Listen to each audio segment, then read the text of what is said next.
Welcome to the Making Sense podcast. This is Sam Harris.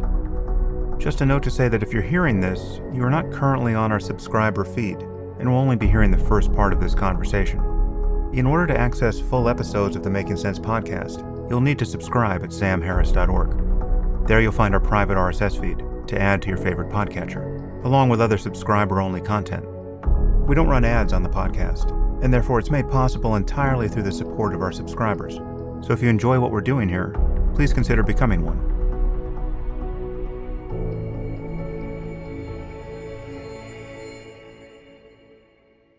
Today I'm speaking with John McWhorter. John teaches linguistics, American studies, and music history at Columbia University. And he is also a new contributor at the New York Times. And he's also a contributing editor at The Atlantic and the host of the language podcast Lexicon Valley. His writing has appeared everywhere, and he's the author of over 20 books. But most importantly, he has written a new book titled Woke Racism: How a New Religion Has Betrayed Black America. This was the book he was just beginning to work on last time we spoke. And in today's episode, we get into his thesis. We talk about how the social justice narrative on the left has become a new religion, and how this faith has taken over our institutions, and what to do about it. Anyway, those of you who know him know that John is one of our most important voices on this topic, and those of you who don't yet know him are in for a treat. And now I bring you John McWhorter.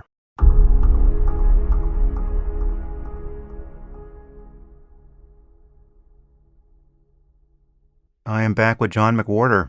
John, thanks for joining me again. My pleasure. So a lot has happened since we last spoke. I guess the first thing I just want to touch in passing is that you have been hired as a columnist for the New York Times, which I'm sure it was not a surprise to you, but it was a very pleasant surprise to many of us. And it really is a measure of how highly esteemed you are, that so many people viewed it as the single event that arrested the Gray Lady's slide into the abyss or postponed her suicide. It's quite wonderful to see. Is it a fig leaf for further unrepentant sinning on their part, or is it the sign of some kind of real course correction?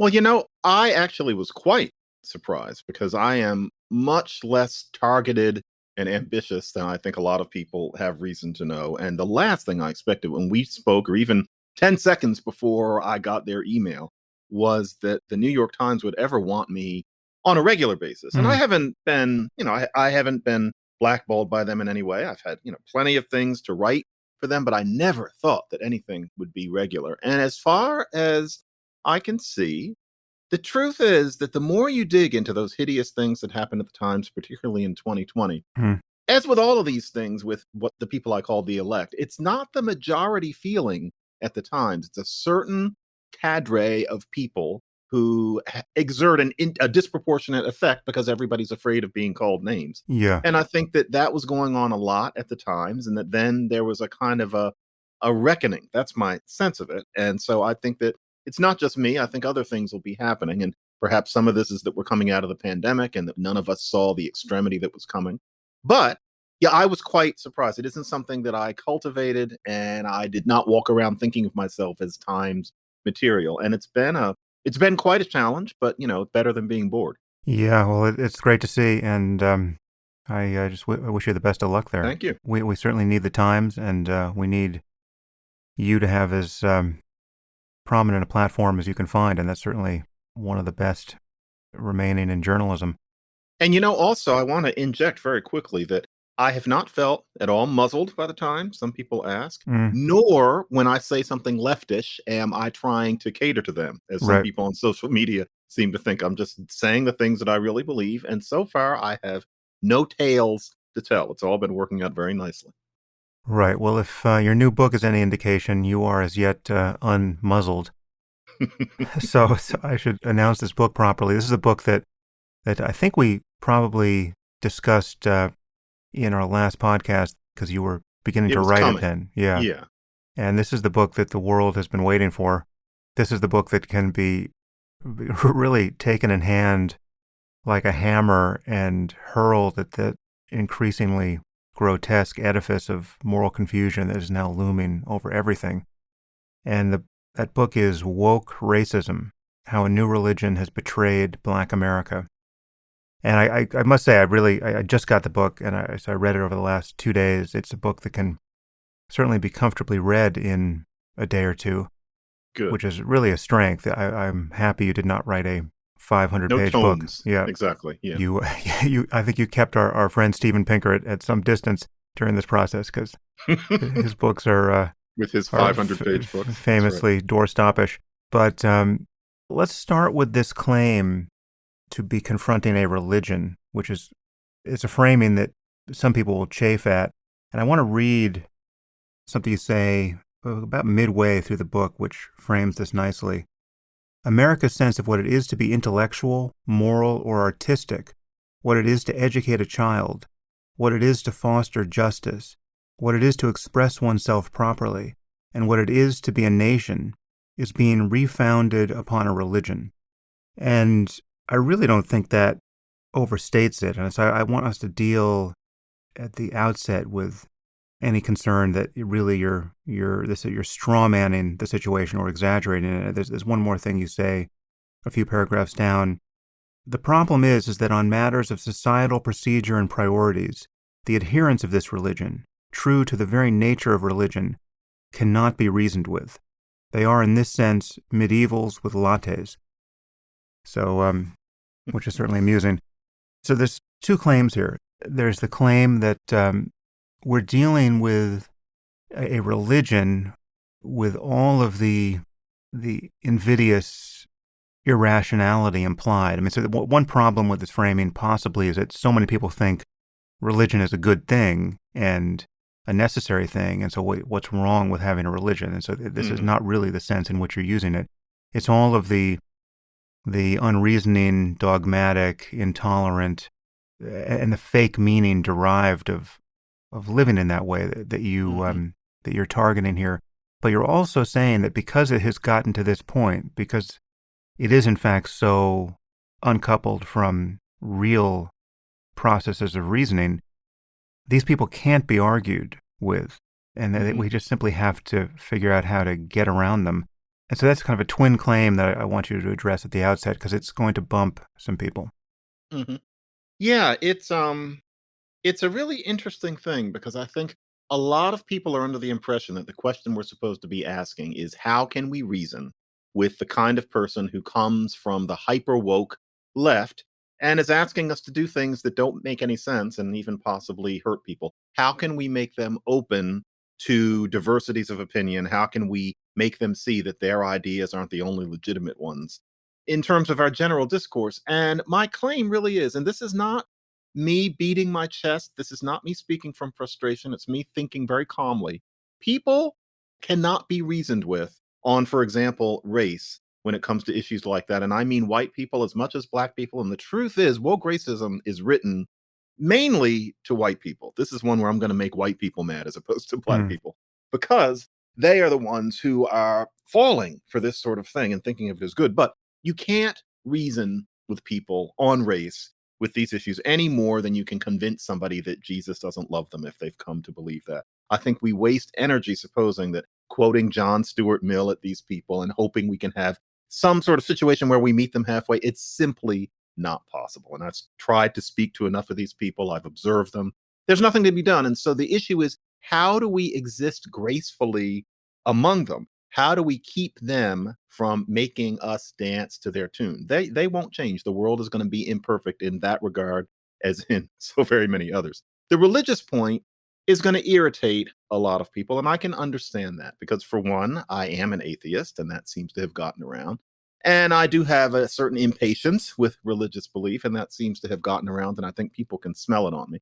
But the truth is, it is more than ideology, or it's very usefully referred to as something other than ideology. This is something different from people who wouldn't let go of revering Stalin in Upper West Side living rooms in the 1930s and 40s. And it's partly because of just the almost eerie formal parallels between the way these people think and fundamentalist Christianity, right down to the original sin and the white privilege being so similar.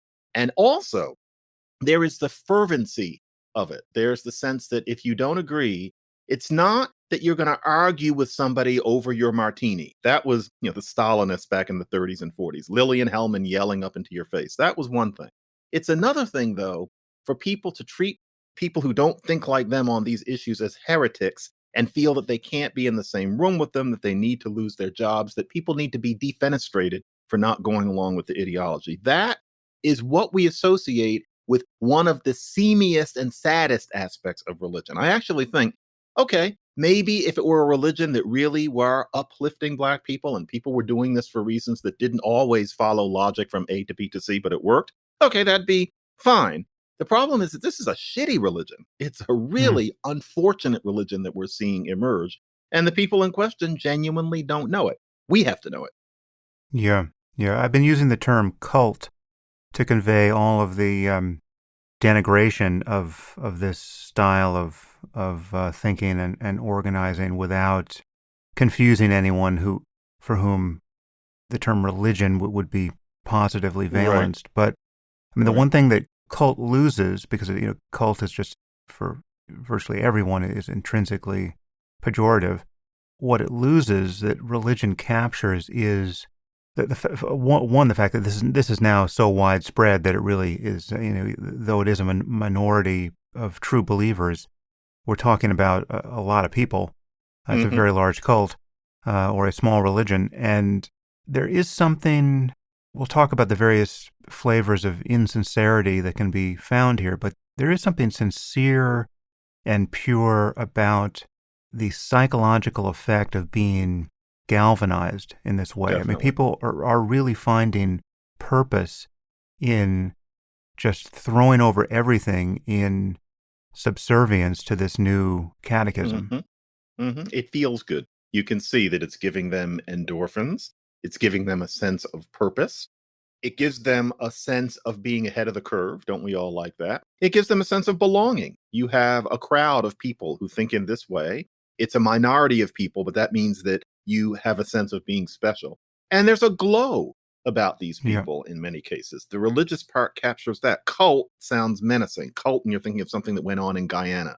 Whereas with this, you see people who are truly glowing with the idea that they understand that racism exists and that they're going to show that they understand that racism exists. And they're also a little afraid of somebody who would accuse them of not knowing that racism exists. And so there's just this warm, shining glow. And in the meantime, they're throwing Black people under the bus in countless ways, but it doesn't matter to them because the point of this religion is very specifically to question power differentials. Never mind doing anything about them. You question power differentials. And specifically, when it comes to race, you show that you know that racism didn't end in 1966. Period. Stop. And that's just not enough. That is not worthy of the legacy of the civil rights movements that actually created change in lives for real people. Yeah, and this is one of the paradoxes here. It's not enough. It's in some ways completely ineffectual. In fact, it doesn't even pretend to try to achieve anything, and trying to be pragmatic is denigrated as I think the term is solutionism. White. Right. Yeah, exactly. Yeah. But on the other hand, it is altogether too much in every other respect. I mean, it's exaggerating the problem wherever it in fact finds it, and pretends to find it in places where it doesn't exist, and is making scapegoats of people who really are guilty of nothing but just nothing beyond, in many cases, being slightly tone deaf or just out of step with these new norms of thought crime. Yeah, it is a dismaying thing because I get the feeling it's partly a symptom of modernity. Where things were really, truly horrible for Black people, nobody could afford to massage their sense of victimhood the way Black people are encouraged to, the way white people are now encouraging us to do. It would have felt inhuman for white people to do it. And it would have felt truly, discouraging and dehumanizing for Black people to do it. You didn't exaggerate about what was already so bad. Only when things get to the point that they're not perfect, but people are doing pretty darn well. And that is certainly the case on race for just about everybody in this country over the past 5 decades. Only then can you develop a recreational victimization complex where you exaggerate to the degree that we, all of us now, this is not just Black people, this is America. Educated America is taught to exaggerate. That can only happen when things are pretty good, which means that there's an awful lot of mendacity going on. And what bothers me is that part of this mendacity is due to how easy it is to be part of this religion. And I know partly because when I was a teenager back in the 70s, and you have insecurities when you're a teenager, you're trying to get a sense of yourself, you're trying to show off for, in my case, showing off for girls, etc. You reach for things. And it will surprise many people to know that I had a little spell where I was calling people and things racist just because it felt good, because it would get a jump out of people, because I felt like I was kind of ahead of the curve, because I'd been told by other people that's what I was supposed to do. It felt like it made me feel like I belonged. It gave me a way of dismissing things that I sometimes found challenging. If I hadn't done something well enough to get the top spot, it was very easy for me to say it was because of racism rather than just that, maybe I just wasn't as good at it as that white guy down there. That was easy. And it was something that I was doing because I wasn't quite sure of myself. I see grown-ups doing this, and I think to myself, what I was doing was rather recreational. It was therapeutic. It wasn't real. I grew out of it, and I think a lot of people grow out of it. But we're being encouraged now to think of that state, that larval state in one's psychology, as something that you're supposed to stop at or return to, as if to be an adult about such things, specifically race, and specifically after about 1966, is somehow a regression or a mistake or something that needs to be undone. I don't think so. I don't like being told that we're supposed to be immature. And that's what a lot of this is. Mm. Okay, so what would you say is the core tenet or tenets of this new religion? The core tenet, and of course, as with many group movements, it's not that everybody could recite this chapter and verse, but the core tenet is battling power differentials must be the core of all intellectual, artistic, and moral endeavor, and those who are not committed to that being the core focus must be barred from public presence. That is the basic idea. And many people, if confronted with that, who are part of this religion, would be perplexed that anybody would question it. They would think, oh, yeah, of course, we're going to battle the perniciousness of disproportionate power. But the problem is that is one of maybe about 200 things that a human being can be concerned with in this world. We do need to watch out for power. If I weren't speaking colorfully, I'd say it's maybe one of about 10 things. The idea that it should be at the very center of an entire academic career or the entire curriculum of a private school, or basically everything that Blue America has talked about since roughly June 2020. That's a very fragile conceit, and frankly, it's not advanced. I think a lot of its perpetrators think that this is advanced thinking, that we're taking things to a new level, when really what this is dumbing us all down. It's turning our eyes away from things that are equally urgent, not to mention just equally interesting. I really worry about younger people today growing up within this atmosphere where true curiosity is discouraged in favor of this religious pursuit disguised by the use of words like intersectionality and hegemony and social justice.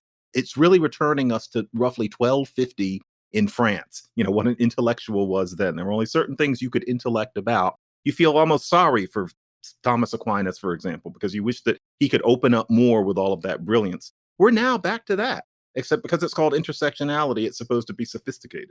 Yeah, and there's so many contradictions at the heart of this. So, for instance, I mean, just take this claim about power.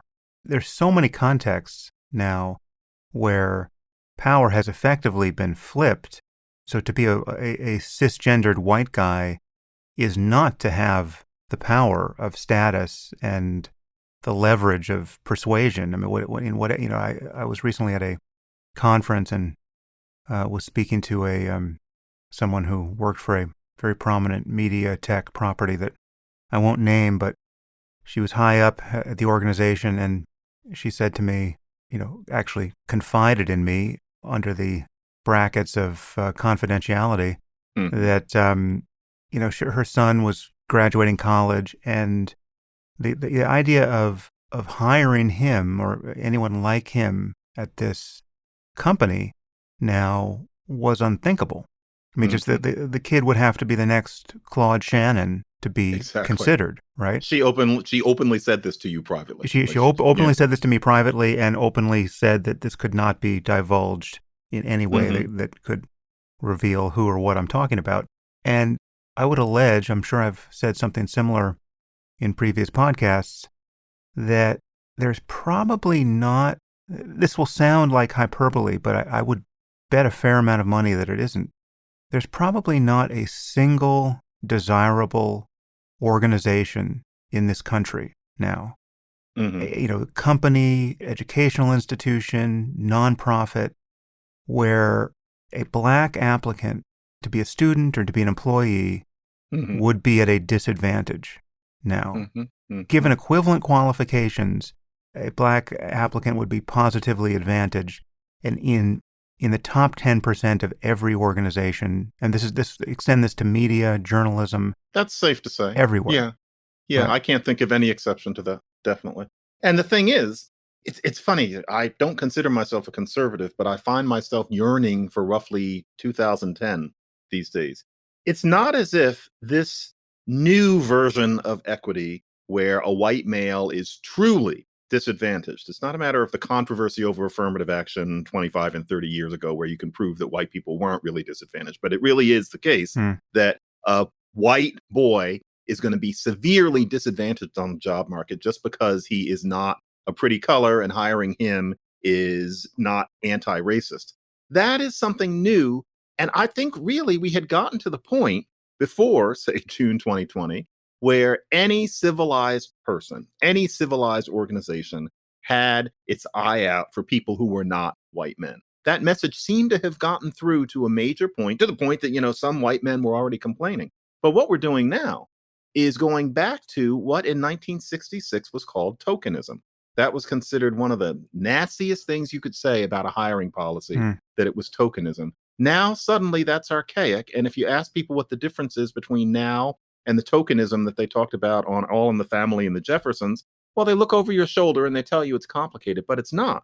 We're going back to tokenism. If there aren't enough black people, for example, qualified for a certain activity or a certain endeavor, then the idea is to qualify more black people for it, which will involve waiting a generation until they exist and are ready to get jobs. It also requires acknowledging, as I don't think any multicultural group of humans ever have until now, that there are different cultural predilections, that it might be that there just aren't that many black people who want to play the bassoon. I would suspect that there aren't. That doesn't mean that there aren't some, but probably there are very few black people who grow up thinking, I'm going to take up this peculiar, heavy, expensive instrument that nobody seems to want to hear anyway. I actually like the bassoon very much. But no, now we're supposed to say that if there are very few black bassoonists, then it's because there's racism and that people don't like black people or black people don't have the resources to become bassoonists. It might be that if black people had all the resources in the world, they might not choose that instrument. Or, to avoid the cartoonishness of that example, they might not be as interested in classical music as, for example, many East Asian immigrants' kids are. They might not be as interested. Yes, there will be some black oboists, but maybe not very many. And that there's nothing wrong with that. There's no room for acknowledging different cultural predilections, i.e. diversity, in our current discussion. And all of this is dumb logic. It's a person coming along with a 10-year-old's vision of how things are supposed to go. But because they'll call you a racist on Twitter if you don't agree with them, you just bow down to their biddings. This is not the way a mature society is supposed to operate. We're going backwards. It's frightening, isn't it? Okay, well, let's push into even more fraught territory than classical music, because obviously the disparities that people will ascribe to racism, systemic and otherwise, exist more or less everywhere in our society. And it's, again, there are so many contradictions and sources of confusion here to untangle.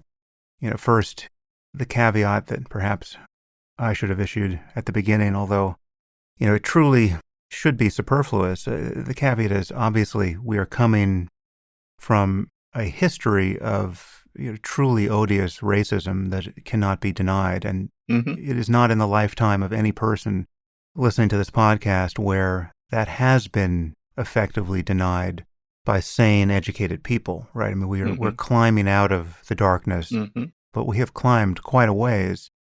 And there's a source of confusion here that you point out in the book in various places, which is really worth highlighting, which is to say that even if it's quite clear that a current problem is due to racism in the past, you can Hmm. draw a straight line between whatever it is, redlining and, Hmm. disparities in wealth between the white and black community, say. It doesn't mean that the persistence of that problem, in this case, wealth inequality, is due to racism in the present, right? So it's Hmm. just kind of the origin story and the current conditions of maintenance that are easily confused. And this relates to crime, it relates to disparities in education, health disparities in healthcare or attitudes, toward receiving healthcare, right? So you can draw a line from the Tuskegee experiments to a certain attitude toward Hmm. doctors and the medical establishment, which in the aftermath of Tuskegee would be quite understandable, which persists to this day. But it doesn't mean that current attitudes that one can find in the black community, let's say toward vaccination, is due to actual racist policies or people in the medical Hmm. establishment today. That part is worth sorting out. But what would you say to someone that, and this is also something you address in the book, what would you say to someone that at this point in the conversation would want to pull the brakes and say, listen, this is a tempest in a teacup. This is something that's happening on college campuses. This is something that concerns overeducated people like yourselves.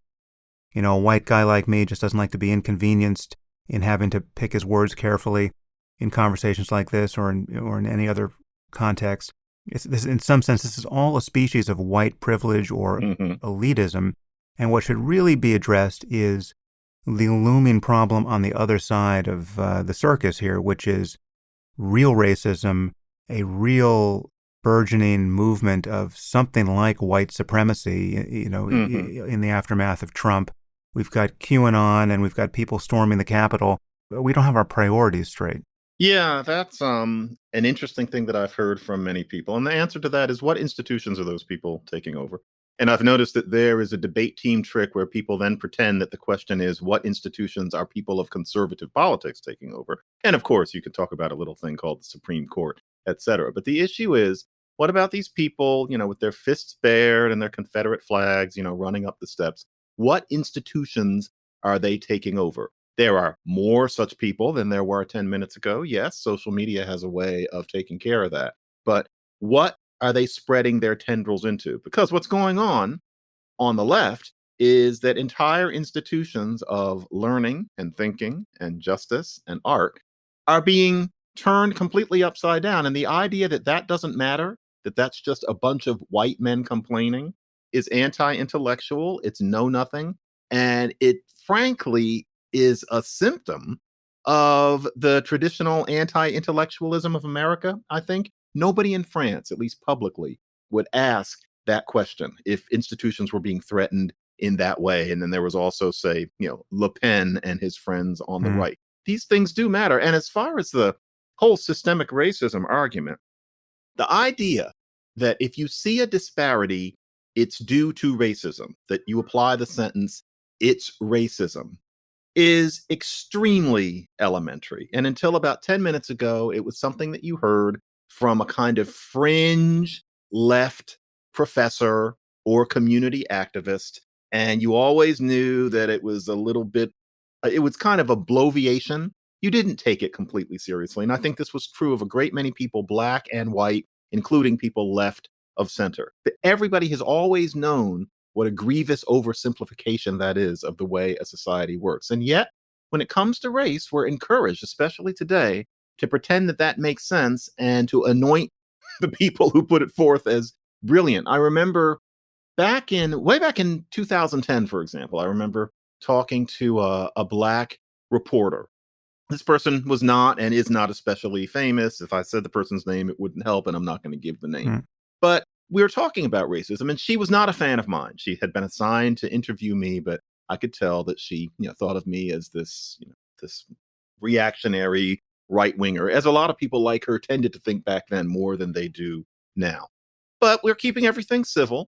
And at one point I asked her, so what is your evidence that racism is this hideous scar running through our society right now to the extent that you're implying? Yes, racism exists, but what I want you to really tell me what you're talking about. And what she said and how calmly she said it was what really struck me. She said, well, I live in a disadvantaged Black neighborhood, and there's a school in it where almost every kid who goes there is white or South Asian. And it's one of these elite public schools where you have to take a test to get in, et cetera. And because of historical circumstances, it happens to be in what is now surroundingly a mostly brown neighborhood, mostly Black neighborhood. She said, all the white kids, I see the white kids going in there every day, and I just say, that's racism. You know it's racism. Okay, but the sentence, it is racism, implies that she thinks that the reason is some sort of racism going on now. And I guess if you pumped her, which I didn't bother to because it makes people too angry, she would say that there's some sort of subtle racism on the part of white teachers that keeps Black kids from doing well. But never mind that those Black kids have had mostly Black and Latino teachers for generations. And even if they didn't, what exactly is this subtle racism that would keep somebody from being able to take a test well? And if you ask that question, people's eyes just roll. Now, the reason that so many white kids are going to that school and the surrounding Black kids are going to crummy public schools elsewhere in the neighborhood can be traced to aspects of racism that trace all the way back to the Civil War, certainly. But those are things that happened almost all in the past. And therefore, you can't stamp out that racism. Now, many of the people who talk this way, if I say this, will say, oh, yeah, we know. But they don't act like they know because they say it's racism, pretending that English is a language that doesn't have tense. You're supposed to look at that school and say, it's racism that caused that, which creates a whole different set of responses that one might have, other than standing there with a baleful expression and saying, that is racism, as if there's some racism that we need to battle right now. The only reason that you allow that kind of lapse in logic that you would otherwise apply, these are people who are quite capable of thinking from A to B to C, is because it feels good to adopt that view of things and therefore fashion yourself as having a certain insight. But it's not insight. Nothing is that elementary that we actually value, that actually gives you a challenge. Why in the world are we accepting this notion that when it comes to Black social history and only that topic, everything is as easy as ABC? It's really infantilizing. And yet we're supposed to think of it as fierceness and sophistication. It's a tragedy that's going on right now. So what are we to think about affirmative action? There's really two forms of affirmative action that only one goes by that name, but there's a lowering of standards that you point out with respect to what passes as intellectual product at this moment.